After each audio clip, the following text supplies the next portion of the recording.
What is up, everyone? Today is Sunday, meaning it's time for another episode of Star Wars Rebels Recap. This time we're looking at Star Wars Rebels Season 3, Episode 7, The Iron Squadron. Now, in this episode, the Ghost Crew encountered Iron Squadron, which is a band of kids who came together to fight against the Empire above my capo. And this is a very interesting episode because you got to see another side of the rebellion.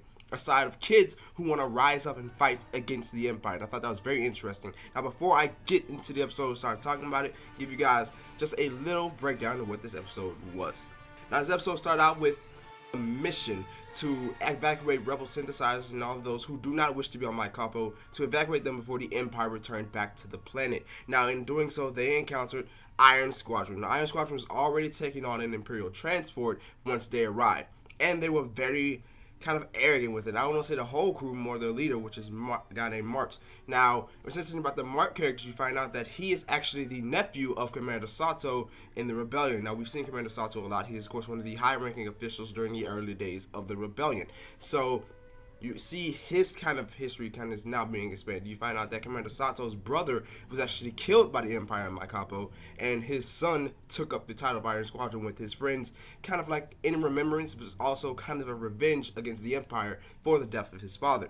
Now, this episode progresses, you see that these kids don't even know the full scope of the Empire.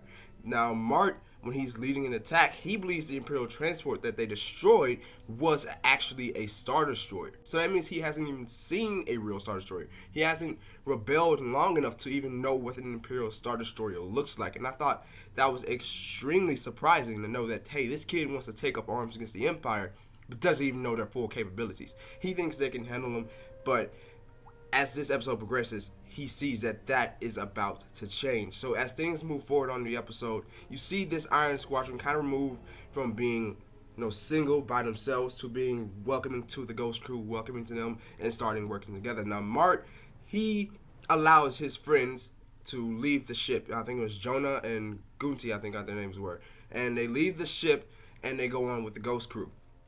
But Mart stays and decides to take on an Imperial frigate, and its transport ships are with it. He doesn't realize that he is in for a huge task. He's on there by himself. The Ghost Crew, they leave with his friends, but they're going to return with the Ghost ship. But it was kind of interesting to see that this kid didn't even know the full scope of the Empire. He's going into this blind, I would say. He's going in to fight the Empire blind. He doesn't know their full capabilities, and then he experienced it firsthand, which is very dangerous, especially for somebody his age to be in that situation by himself. They took out his engine with TIE fighters, and they were threatening to blow his ship up and the Ghost at the same time, because Admiral Constantine was tasked by Grand Admiral Thrawn to handle the rebel incursion above my capo. And Admiral Constantine's idea was, I'll blow up both ships. He puts the mine on top of the Iron Squadron ship. And speaking of which, the Iron Squadron ship may be something that a lot of fans of the old Star Wars Shadows of the Empire game may remember. It's actually the ship that the main character of that game flew. So if you kind of recognize that ship but didn't know quite where it was, there you go. That's that ship. I believe it's called the Outrider in that game for the main characters. I think it was Dash Rider, I want to say. I don't remember his name completely, but I think it was Dash Rider, and he named his ship the Outrider. So little, guess you call it an Easter egg, I guess you could say, for this little episode, but it was kind of interesting. But back on to discussing this episode, you also saw this family aspect of Star Wars again, because family is a huge thing in Star Wars. It's driven a lot of characters to do certain things. Commander Sato actually brings in his fleet to assist because he wants to save his nephew. He wants to bring his nephew back because he feels it was kind of his responsibility to protect him, especially following the death of his brother and his, of course, that would be Mark's father. So they come in, and then it was kind of a surreal moment when Commander Sato is beginning to evacuate. Grand Admiral Thrawn appears in his Star Destroyer. Of course, this was the return of Grand Admiral Thrawn for the series. And he comes in, and he takes over the comms of Commander Sato's ship, and they talk. And I think Thrawn's planning something serious, and he may be targeting Sato in the future. He says that this is what it takes to finally draw you out. And Sato says it is, but we'll have to meet again some other time. And then they both depart their ways. I find it very interesting to know that Thrawn may have finally figured out what it would take to draw Sato out. Family. Now, is that means he's going to target more Sato's family or go right after Mark? I don't know. But I found it very intriguing to see that, Thrawn has finally figured out what it takes to drive out a certain person, because I feel like that's probably what he was trying to do for a very long time, was draw out Commander Sato, and he's done it. Now, of course, he didn't get the opportunity to move on such an idea, but he did do it, and now he knows. And Thrawn, like I said, a very calculating person. Everybody knows this.